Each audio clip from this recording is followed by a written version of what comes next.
뭐 중국, 뭐 이제 점점점 많은 나라들이 좀 그 상황에 들어가고 있는데, 아시다시피 코로나 바이러스 때문에 여러 가지 좀 어려움 시간들을 좀 지나고 있는 중입니다. 저희 교회도 몇 주 전에 당회를 통해서 몇 가지 결정한 권고 사항들이 있습니다. 이렇게 보니까 뭐 저희 교단 한인 교회들 중에서 우리 교회가 제일 먼저 그런 권고 사항을 만들어낸 것 같더라고요.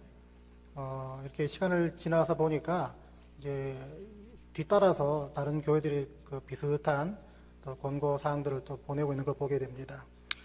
뭐 어떤 상황으로 들어갈지, 얼마큼 심해질지 아무도 모르지만, 과하게 준비하는 것도 사실은 필요할 때입니다.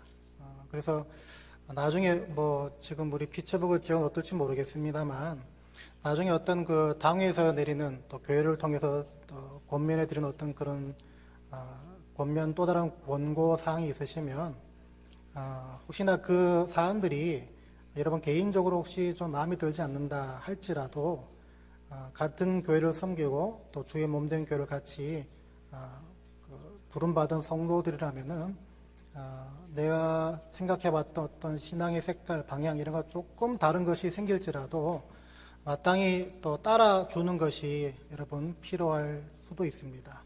그래서 미리 말씀을 드리고요. 뭐 어떤 그 결정이 내려지든 간에 여러분 그 당회 또 교회를 통해 드리는 여러 가지 그 사안들을 지켜주시고 협조해 주시고 또 따라해 주시길 부탁을 드립니다. 그래서 우리가 뭐 준비를 해오고 또 뭐 그런 얘기 있지 않습니까? 적극적이고 선제적인 방안 대책 이런 것들 요즘 많이 얘기하는데 어떤 것이 결정되든 간에 여러분 따라해 주시고 또 이렇게 협조해 주시면 감사하겠습니다. 뭐 오늘 빈 자리가 많이 있지만요. 아침에 또 문자를 통해서 목사님 오늘 제가 몸이 좀 안 좋네요. 그래서 못 나오신 분들 몇 분 계십니다. 그리고 몇 주 전에 보내드렸던 그 권고사항에 해당되는 분들 또 자발적으로 그 2주 동안 그 자가격리 식의 그 방법으로 지금 또 예배를 참석 못하신 분들이 계십니다. 좀 개인적으로 감사하다고 말씀을 드렸습니다. 그래도 불평하지 않고 불만하지 않고 교회에서 내린 결정이기 때문에 그렇게 따라하겠다 하셨던 그 말씀 덕분에 참 감사하다는 말씀을 드렸고요. 뭐 얼마나 예배를 드리고 싶으시겠습니까? 근데 또 교회에서 내린 결정 때문에 그렇게 행하신 부분이 있기 때문에 마땅히 감사드린다고 말씀을 드렸고요. 어떻게 보면 좋은 선례를 남긴다는 차원에서 또 감사하다고 말씀을 드렸습니다. 그래서 뭐 하여튼 여러분 여기 또 계시는 동안 또 뭐 기침을 하실 때도 가능하시면 장기침이라도 이젠 옷 소매에다가 입을 대시고 하실 때에 눈초리를 안 받습니다. 요즘 뭐 또 뭐 뉴욕은 더 그러다 그러죠. 한인분들 많이 사시는 데는 뭐 마트에서 누가 기침을 하더라도 이렇게 뭐 꼬라보는 그런 세태가 지금 벌어지고 있는데 뭐 다 함께 많은 인종들이 사는 사회이기 때문에 참 그런 부분이 있어가지고 좀 감내해야 될 부분도 있는 것 같습니다. 어떻게 보면 나중에 어떤 일이 참 원치 않는 식으로 진행돼 나갈 때에 한인 사회, 한인 교회가 진원지가 됐다는 그런 말을 듣지 않으면 좋을 것 같습니다. 그래서 우리가 좀 양해해주고 또 양보해주고 또 이해해주고 협조해주는 그런 차원으로서 여러분 이 모든 앞으로 진행될 것들을 여러분 교회를 통해서 말씀될 것들을 여러분 지켜주시기 바랍니다. 자, 오늘 사울왕의 실패란 제목 가지고 하나님 말씀 증거하도록 하겠습니다. 이 사무엘상 13장, 이 13장은요, 그 이스라엘의 초대 왕이었던 이 사울, 이 사람이 지금 초반에는 왕이 된 지 2년 만에라는 말이 나오는데 사실은 정확하게 계산하면 2년이 아닌 2년째라는 말입니다. 그러니까 만으로 1년 되던 때입니다. 1년 되던 때에 이스라엘의 블레셋 군대와 전쟁을 벌이는 그런 이야기를 담고 있는 파트입니다. 특별히 5절부터 7절까지를 보시면 이 블레셋 군대의 군사력이 이스라엘 군대 군사력과 비교했을 때 엄청나게 강세였던 것 같습니다. 그래서 이스라엘 사람들 이 군대가 겁을 먹어가지고 숨고 도망가고 또 벌벌 떨고 뭐 한마디로 난리가 났습니다. 자, 그래도 이 전쟁은 해야 되니까 그 전까지 의리 행해왔던 이 전쟁 전에 제사를 지내게 됩니다. 그런데 지금 제사를 주관해야 될 이 사무엘 이 사람이 자기가 정한 날에 지금 오질 않습니다. 나타나지 않고 그래서 또 군사들이 지금 여기저기 흩어지기 시작하는데요. 자, 결국 그러다 보니까 급한 김에 이 사울 왕이 자신이 제사를 주관하게 됩니다. 왕이 제사를 주관하게 됐는데요. 근데 이게 그만 하나님께서 이 사울을 버리시기로 작정하신 어떤 빌미가 되어버립니다. 왕은 제사를 주관할 수 없는 그 규례, 이 규례를 이 사울이 스스로 어겼기 때문이죠. 왕이 된 지 햇수로 2년째, 만으로 1년째 되는 때에 일어난 일입니다. 이 사건을 처음 접하고 난 다음에 들었던 생각이 이 사울 왕이 참 억울했겠다라는 그런 생각을 했습니다. 사울 왕이 참 억울했겠다. 왜냐하면 여러분 이걸 한번 상상해 보시기 바랍니다. 제가 11시 예배인데 이 신목사가 어디서 누워 자는지 쓰러졌는지 하여튼 연락이 없고 나타나질 않습니다. 여러분 저를 하염없이 기다리다 예배 끝날 때까지 예배 시간 12시 훌쩍 넘어가지고 끝날 때까지 그냥 기다리다 그냥 돌아가시겠습니까? 그러면 안 되죠. 제가 만일에 11시 10분까지도 나타나지 않으면 여기 앉아 계신 장로님들 중에 혹은 안수 집사님들 중에 한 분이라도 여기 올라오셔가지고 어떤 그 말씀을 같이 읽는다든지 시편을 같이 읽는다든지 같이 기도를 한다든지 같이 묵상을 한다든지 하나님께서 기뻐하실 만한 예배의 어떤 구체적인 행위가 반드시 이루어져야 합니다. 근데 여러분 그렇게 했다고 해서 그렇게 인도하신 장로님이나 집사님들 누가 손가락질 하겠습니까? 저 양반 뭔데 저기 올라가 저렇게 하느냐 이렇게 할 사람 누가 있겠습니까? 그렇게 하면 교회가 이상한 거죠.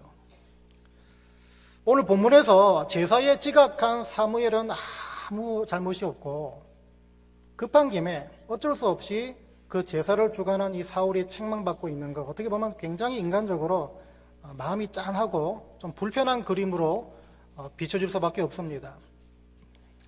자, 그럼에도 불구하고 팩트는 뭐냐 하면 그럼에도 불구하고 사울은 이 일 때문에 하나님으로부터 버림받기로 된 그런 처지가 됐다는 것입니다. 이게 성경에 지금 적혀 있는 엄연한 팩트죠. 자, 그러다 보니까 이 팩트를 가지고 우리가 어떻게 이걸 받아들이고 어떻게 해석을 해야 되느냐 이 문제가 생기는데 결론부터 말하자면 지금 이 13장에 그려지고 있는 사울의 처지 또 사울이 맞닥뜨리고 있는 이 모든 상황들이 뭔가 하면요 바로 하나님께서 주신 시험으로 볼 수가 있다는 것입니다. 시험으로 볼 수 있다. 자, 그래서 이 상황을 더 잘 이해하기 위해서는 하나님께서 이스라엘 사람들한테 처음에 왕을 세워주실 때 왕을 허락하실 때 이제 신권 정치에서 왕권 정치로 넘어갈 때 처음에 왕을 세워주실 때 하나님의 그 심정이 어떠했는가 그 부분을 먼저 살펴볼 필요가 있는데 사무엘상 8장 6절부터 9절까지를 같이 읽어보도록 하겠습니다. 사무엘상 8장 6절부터 9절까지 같이 읽어보겠습니다. 시작. 우리에게 왕을 주어 우리를 다스리게 하라 했을 때에 사무엘이 그것을 기뻐하지 아니하여 여호와께 기도하며 여호와께서 사무엘에게 이르시되 백성이 네게 한 말을 다 들으라. 이는 그들이 너를 버림이 아니요 나를 버려 자기들의 왕이 되지 못하게 함이니라.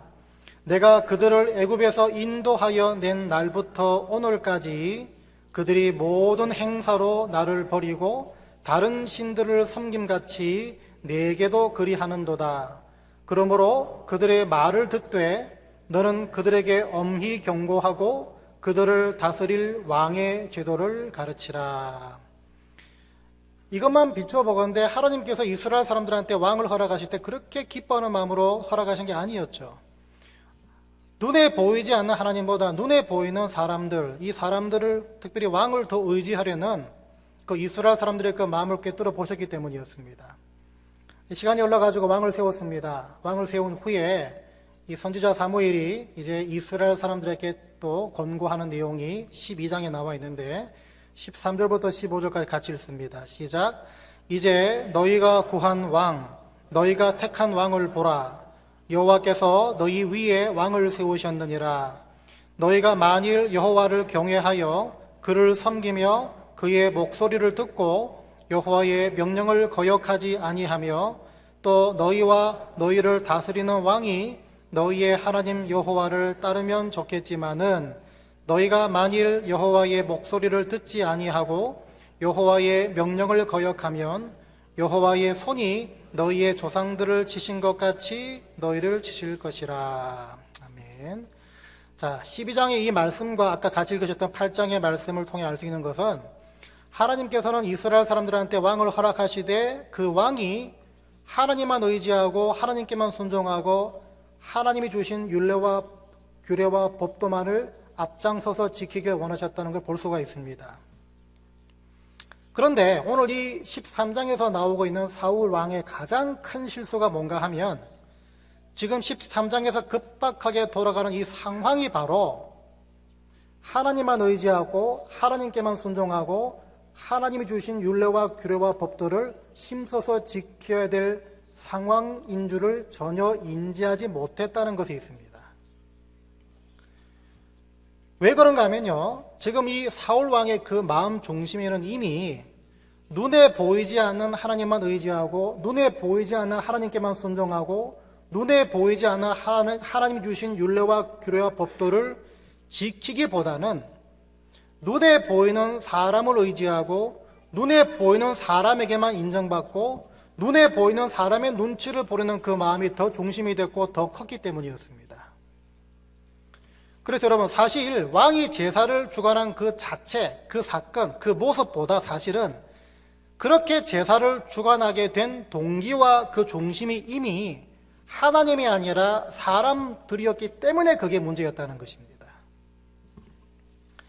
여러분, 사람이 마음의 중심에 된 사울은 결국 어떤 식으로 흘러가느냐, 나중에 보면 아시겠지만 15장에 가서 결국엔 돌이킬 수 없는 그 상황으로 건너가게 됩니다. 15장 보면요, 사울이 또다시 하나님 말씀에 불순종합니다. 그래서 사무엘로부터 이제 당신 정말 끝났습니다. 하나님이 정말 당신을 버립니다. 이런 말을 듣게 됩니다. 그런데 그 말을 들은 이후에 사울의 행동이 나와 있는데 그 행동이 바로 그동안 사울의 마음 중심에는 하나님이 아니라 눈에 보이는 사람, 이게 중심이었구나. 이걸 여실히 보여주는 장면인데요. 15장 24절을 제가 읽어드리겠습니다. 사울이 사무엘에게 이르되 내가 범죄하였나이다. 내가 여호와의 명령과 당신의 말씀을 어긴 것은, 그 다음이 중요합니다. 내가 백성을 두려워하여 그들의 말을 청종하였음이니이다. 자기 입술로 자기 상태가 이때까지 어땠는지를 지금 고백하고 있는 것이죠. 그런데 이것도 모자라서 사무엘에게 이런 말을 합니다. 15장 30절을 제가 읽어드립니다. 사울이 이르되 내가 범죄하였을지라도 이제 청하옵나니. 잘 들어보세요. 내 백성의 장로들 앞과 이스라엘 앞에서 나를 높이사 나와 함께 돌아가서 내가 당신의 하나님 여호와께 경배하게 하소서 하더라. 이 말이 뭡니까? 사람들 앞에서 내 체면 좀 세워달라는 것입니다. 여러분, 하나님의 대리인 왕이 하나님보다 사람 눈치 보기 시작하면요, 다시 말해서 자신을 왕으로 세워주신 그 하나님보다 사람의 눈치를 더 보기 시작하면 당연히 하나님께서 세워주신 왕으로서의 품격과 권위와 그 리더십이 다 무너지게 됩니다. 지금 사울의 상태가 바로 그 상태입니다. 이런 상태다 보니까 아까 말씀드린 지금 이 13장의 상황이 하나님만 의지하고 하나님께만 순종하고 하나님 주신 율례와 규례와 법도를 애써 힘써서 지켜야 될 상황으로 보지 못한다는 것입니다. 여러분, 그래서 이 결국 사울의 실패를 통해 우리가 뭘 할 수 있나 하면요, 어떤 하나님을 우리가 만날 수 있습니까? 하나님께서는요, 말씀 이후에 저와 여러분에게 그 말씀에 해당되는 시험으로 반드시 찾아오시는 분이라는 사실을 알 수가 있습니다. 쉽게 말하면 하나님은 저와 여러분에게 말씀을 주신 이후에 그냥 가만 안 놔두신다는 것입니다. 반드시 그 말씀의 열매를 맺기를 기대하시며 요구하신다는 사실입니다. 여러분, 그래서 여러분들이 매주 듣는 설교, 매주 거기 앉아 계셔 상태에서 들으신 설교라든지 여러분 개인적으로 묵상하시는, 정기적으로 그냥 보시는 말씀이라 할지라도 그거 절대로 가볍게 여겨서는 안 됩니다. 어떤 말씀이라도 하나님께서는 그 말씀을 주신 이후에 그 말씀을 적용하거나 순종할 상황과 주변 사람들 함께 찾아오시기 때문입니다. 예를 들어서 여러분, 지난 주일에 우리가 어떤 말씀을 들었습니까? 기억 안 나시죠? 기억 안 나실 거면 이게 안 나신 게 참 은혜입니다. 기억나시면 제가 똑같은 말 해도 여러분 뭐 다 알아들으니까 귀찮다 그러지 않겠습니까? 지난 주일에 여러분들은 이 성도의 마지막을 기억하자는 말을 들으셨습니다. 성도의 마지막을 기억해서 상급을 준비하는 삶을 살자, 여유롭게 살자, 쫓기며 살지 말자, 그렇게 말씀을 드렸습니다. 그래서 말씀을 통해 받는 감격과 감사 혹은 실패, 슬픔, 그 모든 경험들, 그 모든 감정들을 순종의 차원으로 끌어올려 살자, 이렇게 말씀을 받으셨고요. 그래서 우리의 믿음의 지경을 점점 넓혀가자, 그런 말씀을 들으셨습니다. 그렇다면 여러분들은 지난 한 주간 분명히 그 들으신 그 말씀을 정확하게 사용할 상황, 여건, 사람들 다 만나셨습니다. 내가 언제 만났지? 이렇게 말씀하신 분? 문제는요, 그 말씀을 정말 내가 실질적으로 구체적으로 적용해보자, 이 적용할 칼날을 갈지 않으신 상태로 살다 보니까 그 상황을 만나도, 그 사람들을 만나도 전혀 그 상황이 이 상황인지를 전혀 인지하지 못하고 그냥 지나쳤다는 것입니다. 근데 여러분, 분명히 기억하시기 바랍니다. 하나님은 그렇게 구체적인 하나님이십니다. 그냥 말씀 들었지, 그래 잘 살아, 그런 게 아니라 그 말씀을 들고 찾아오신다는 것입니다. 반드시 말씀 이후에 여러 모양으로, 특별히 여러 모양의 시험으로 저와 여러분들을 찾아오시는 분이 우리가 믿고 섬기는 하나님이십니다. 여러분, 시험 그러니까 또 골치 아프시죠? 무슨 시험이냐, 안 그래도 시험 쌓였는데. 시험이라고 해도 전혀 기분 나빠지지 마시기 바랍니다. 왜냐하면 하나님이 주시는 시험, 전에 말씀드렸지만요, 하나님 허락하시는 시험 뭐라 그랬습니까? 테스트라 그랬죠. 이 테스트는 뭐라 그랬습니까? 목적이 뭐라 그랬습니까? 그 사람을 강건케 만들어주고 연단시키고 훈련시키고 회복시키기 위함이 목적이라 그랬고요. 마귀가 주는 시험은 성경은 뭐라고 얘기합니까? 템프테이션이라고 정의하고 있습니다. 예수님이 광야에서 시험 받으신 그 사건을 눈여겨보시면요, 하나님 주시는 시험은 테스트지만 마귀가 주는 시험은 템프테이션, 이렇게 나와 있습니다. 근데 그 템프테이션의 목적이 뭡니까? 그 사람을 실족하기 위함이 목적이라는 것이죠. 하나님은 우리에게 항상 말씀 이후에 그 테스트를 들고 찾아오십니다. 왜요? 저와 여러분들을 강건하고 연단시키시고 훈련시키시기 위해서. 오늘 우리가 이 말씀을 받을 때 이 테스트로 찾아오시는 하나님을 늘 우리는 준비하고 맞을 준비를 하며 살아야 합니다. 이 오늘 본문을 보더라도요, 하나님께서는 이 블레셋과의 이 전쟁이라는 그 무대 곳곳에 시험 장치들을 배치해 놓으셨는데요, 그게 뭔가 하면 5절부터 7절까지 보시면 전쟁을 앞둔 시점에서 백성들을 동요시키십니다. 19절부터 22절까지 보시면 군사력과 군사 장비면에서 열세라는 것을 직면하게 하십니다. 이 두 가지가 시험 장치라고 볼 수 있는데, 왜냐하면 이유가 있습니다. 왜냐하면 그 당시를 생각해 보시기 바랍니다. 군사적 위기 상황만큼 하나님을 향한 신뢰 여부를 가늠하고 판단하기 좋은 여건이 없기 때문입니다. 그러니까 쉽게 말하면 무슨 일로 하나님께 그렇게 매달리겠냐는 것입니다.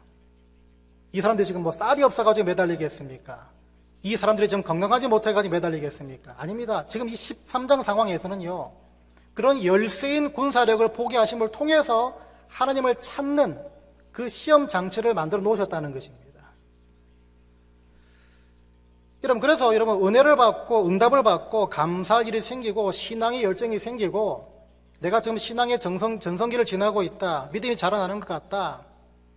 이 모든 것들을 여러분 경험하실지라도 절대로 자만하지 마시기 바랍니다. 여러분들은 그 모든 것들을 하나님 보시기에 합당하게 누릴 실력이 없는지 있는지를 하나님 반드시 테스트해 보십니다.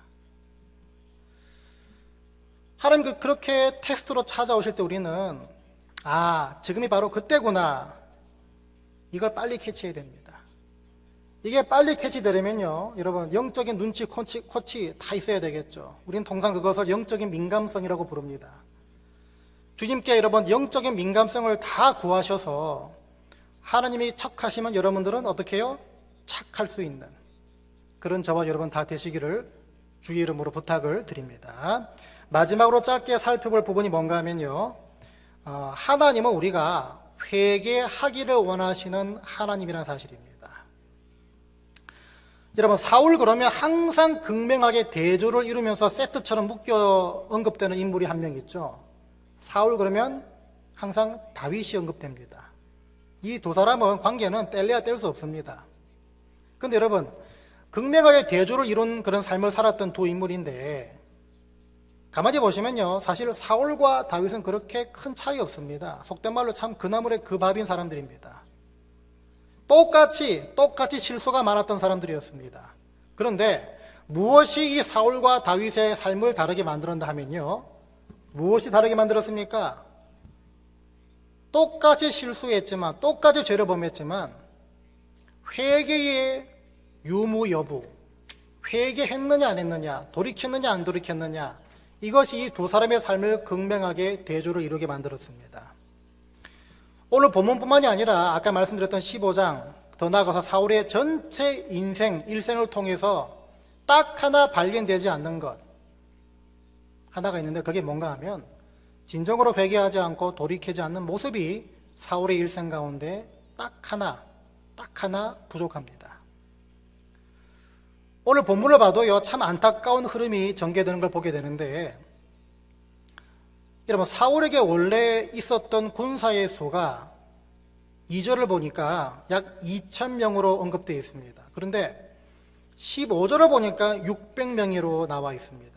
그러니까 1,400명이 지금 어떻게 됐습니까? 도망가거나 숨거나 지금 벌벌 떨고 있다는 것이겠죠. 전쟁을 수행할 능력이 없는 상태로 1,400명이 지금 빠져 있습니다.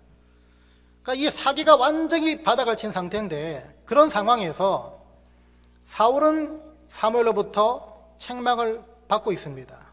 그런데 바로 뒤에 14장을 보시면요, 사울의 아들이었던 요나단의 군대가 먼저 승리를 해서 그 승운, 그 영향을 사울의 군대가 받게 되고 결국에는 기적적으로, 물론 하나님 쓰신 방법이겠죠, 이 블레셋 군대가 서로를 쳐 죽이는 그런 모습을 통해서 전쟁에서 결국에는 승리하게 됩니다.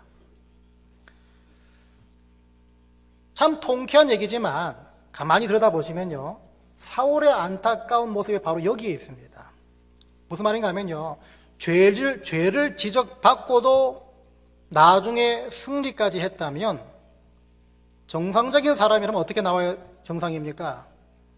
굉장히 머쓱해하면서 아이고 주님 면목이 없습니다.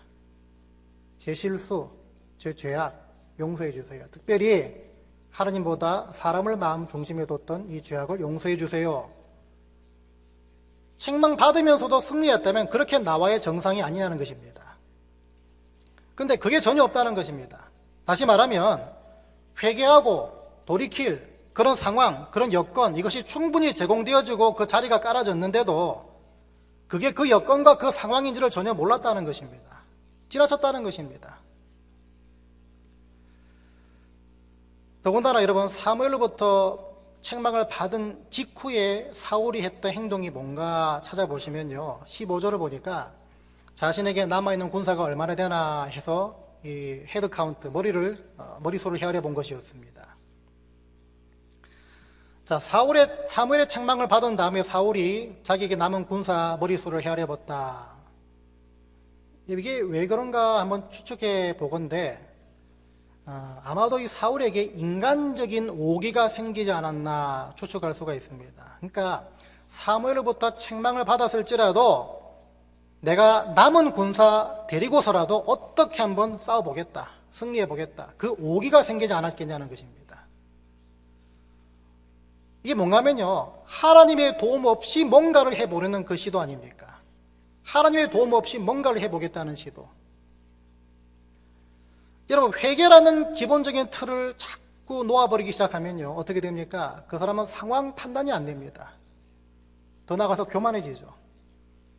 내 힘으로 어떻게 해보겠다. 여러분, 그런 경험 한 번, 두 번씩 있지 않으십니까? 뭘 하려고 해도 자기 힘으로만 하려는 처지가 돼버리는 것입니다. 그 얼마나 허망합니까? 잘 들으십시오. 우리가 하나님으로부터 능력을 못 받아가지고서, 은혜를 못 받아가지고서, 감동이 안 돼가지고, 설득이 안 돼가지고 하나님의 뜻대로 살지 못한다. 그거 거짓말입니다. 우리는 많은 경우에 회개치 않아서 하나님의 뜻대로 또 주님 쓰시기에 합당하지 못한 개인과 가정이 된다, 이렇게 볼 수가 있는 것입니다.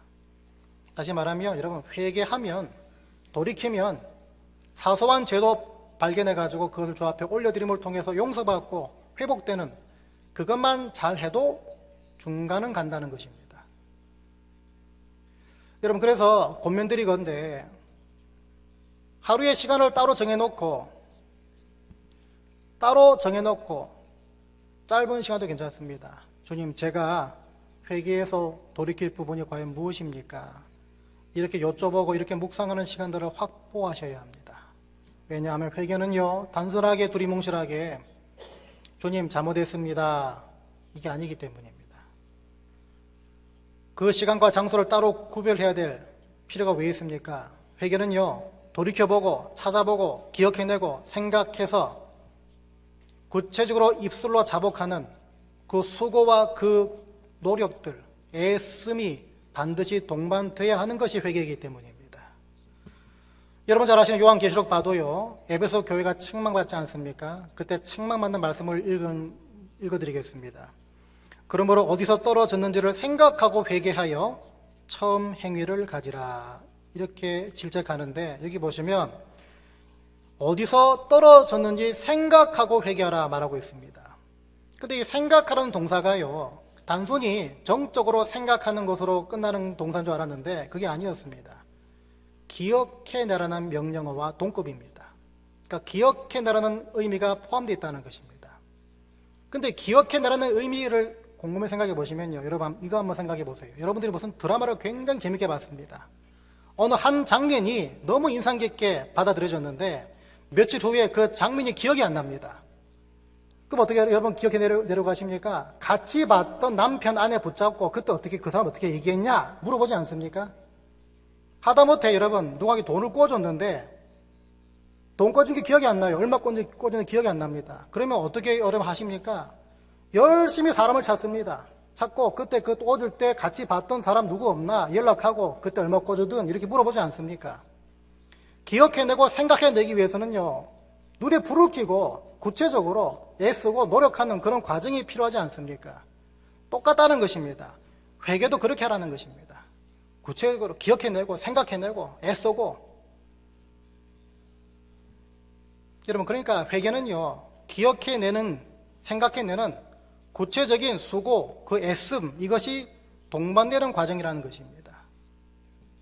사소하고 작은 죄까지도 찾을 수 있고 올려드릴 수 있는 저와 여러분 되시기 바랍니다. 그럴 때 주님은 우리의 사소하고 작은 부르짖음에도 귀 기울여 들어주시기 때문입니다. 죄가 뭡니까? 죄는 여러 가지 있겠죠. 뭐 윤리적인 도덕적인 어떤 죄도 있겠지만요, 죄는 성경적인 해석은요, 하나님을 떠난 상태죠. 그러니까 여러분, 원래 하나님께서 사람을 창조하실 때 하나님의 형상으로 창조하시고 하나님과 함께 교제하도록 만드셨는데 그 원래 목적으로부터 벗어난 상태, 화살이 관역으로부터 벗어난 상태가 바로 죄입니다. 그러니까 우리가 하나님 앞에 살아갈 때 교제하지 않고 하나님과 관계를 무시하는 이 모든, 이걸 가능케 만드는 모든 생활의 습관이라든지 여러분의 행함이라든지 생각들이 다 죄라고 말할 수 있고요. 특별히 그렇게 함을 통해서 하나님의 그 주권과 통치 아래 머물기 싫어해서 내가 마치 하나님인 양, 주인인 양 살아가는 모든 모습들이 죄라 볼 수가 있습니다. 그렇게 만드는 것이, 그렇게 만드는 사소한 부분까지도 다 죄라고 말할 수 있는데, 그렇게 따지면 여러분, 우리가 생각하고 구체적으로 기억해낼 죄가 얼마나 많겠습니까? 아이고, 목사님, 그렇게 살다가 어떻게 숨막혀 삽니까? 뭐, 신앙생활 왜 그렇게 어렵게 합니까? 하나님 우리를 자유케 하신 분인데, 그렇게 들고 나오신 분 계시죠? 여러분, 하나님은 어떤 부분에서 우리를 자유케 하신 분이십니까? 하나님은 죄와 억압과 구속에서부터 우리를 자유케 하신 분이십니다. 그리고 여러분, 당연히 회개하는 부분이 필요하지 않겠냐는 것입니다. 더군다나 하나님께서는요, 자유케 하시는 하나님이실 뿐만 아니라 우리를 정결케 하시고 우리의 거룩을 원하시는 하나님이십니다. 그렇다면 마찬가지로 회개의 과정이 필요하지 않겠냐는 것입니다.